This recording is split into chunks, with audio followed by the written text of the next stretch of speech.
सुवर्णपुर जिला जोगाण अधिकारी सुरेश कुमार पाणिग्राही को करिछि विजिलेंस गिरफ। आय बहिर्भूत संपत्ति ठुल मामला रे सुरेश को गिरफ करा जाई गुरुवार कोर्ट चालान करा जाईछि। संबलपुर विजिलेंस एसपी सरोज कुमार सामल सीएसओ को गिरफ्तारी संपर्क में सूचना देइचंती। से कहिचंती जे सुरेश आय ठारू अधिक संपत्ति बाहरिछि। विभिन्न जगह ब्लैक मनी इन्वेस्ट करिथिबा जणा पड़िछि। तेबे एने अधिक पचराउचरा करूछि विजिलेंस टीम। जांच सरिबा परे आहुरी बहुत तथ्य जणा पड़िबो बोली कहिसंती। बलांगीर स्पेशल जज सारंकर सर्च वारंट इश्यू बଳରେ आमे तांकर ऑफिस क्वार्टर आउ तांकर भड़ा घर भुवनेश्वर रहउतला तांकर फैमिली सेठी एवं तांकर पैतृक घर इत्यादि विभिन्न जगह प्राय 11टी स्थान रे हमर एककालीन चढ़ऊ करा जायतला।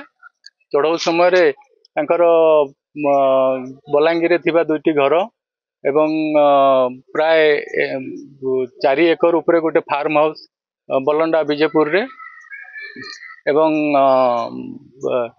गाँव रे एक 2 महला घर गोटे एवं तांकर म्यूचुअल फंड बैंक एवं पोस्टल रे प्राय 1,72 लाख रु अधिक डिपोजिट आउ तापरे सुना एवं अन्य घर उपकर प्राय 8 लाख रु अधिक घर प्राय 1,49,000 टंकार कैश बरामद होईची। से संबंध में सुरेश पाणिग्राही कौन प्रकार संतोषजनक उत्तर दे पारे नहीं, कैफियत दे पारे नहीं।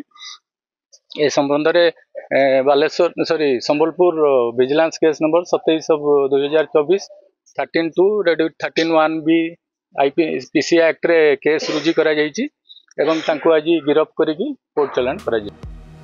बलांगीर सुनील कुमार महांती रिपोर्ट, धरित्री लाइव।